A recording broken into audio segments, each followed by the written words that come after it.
So welcome back to another video, and it has been a hot minute since I've spoken about Pokemon Horizons, and I've low-key forgot how to do videos. But this episode was just actually really enjoyable, that I felt I had to say something about it because it's not felt like this in a while for Pokemon Horizons, and this was just a really good one. So Pokemon Horizons episode 120. There was a couple of big moments in this episode, especially for Dot, and then the plot twist at the end, which was crazy. But the episode is actually really enjoyable. It is Dot and Penny basically sneaking into this Exceed museum to try and steal this data that is on the Requiem, so they can obviously get some sort of upper hand to foil Spinel and his team. So it was sort of like a heist situation, and it was actually really fun. And you have like Dot dressed up as this proper feminine sort of character, and she just hates dressing like that, so she felt so awkward, which was hilarious. And then Penny's just like, well, I didn't want to dress like that, so someone had to. So I always love their back and forth because they're so similar, and it creates such a good dynamic. It's just different as well. I feel like Horizons has been very samey lately, especially with the Blueberry stuff. I did enjoy some of the Blueberry episodes, but for the most part it was kind of just meet a different member of the Elite Four Blueberry and either battle them or train with them, and it was kind of all the same sort of stuff.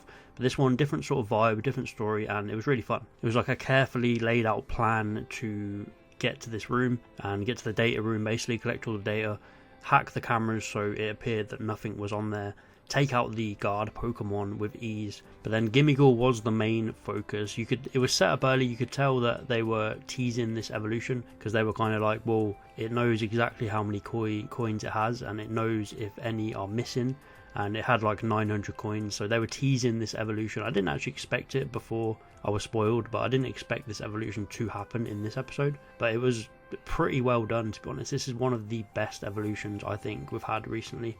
A lot of them have been a bit underwhelming. I was pretty underwhelmed by last week's one with Roy, Crocodile, and obviously evolving into Skeledirge. But this one was really good because you could see that Gimmighoul knew that that last coin was lingering somewhere. He was looking for it.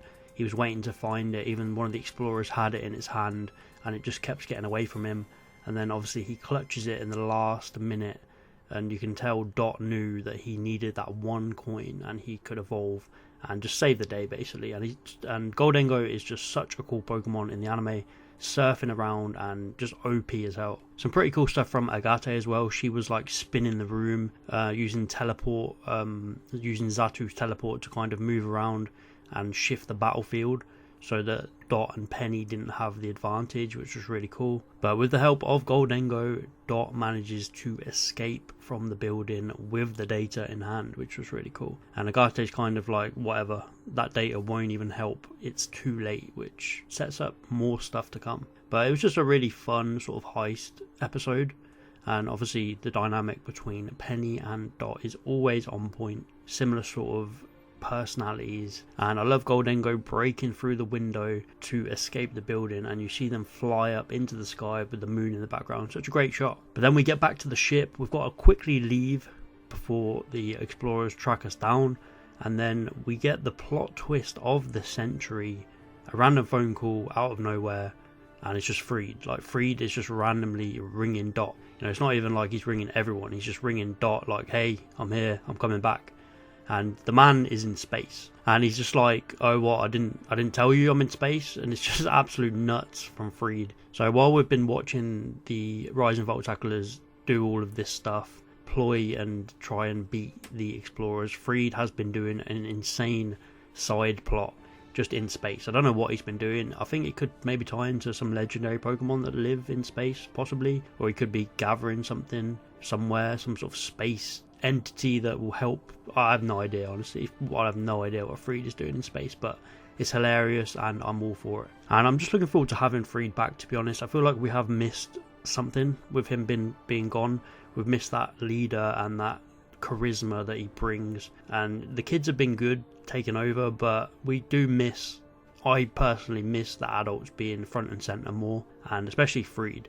I'm looking forward to him reuniting with Cap, and then Charizard reuniting with Skeledirge, who's now evolved. I'm just looking forward to a lot of them moments, and I hope they hit emotionally. But it looks like next episode we have some sort of space mission where we've got to get Freed to land safely because he's in danger of crashing. I mean, it's just crazy, but I can't wait to see them initial interactions that we get. I'm just looking forward to having Freed back in the series.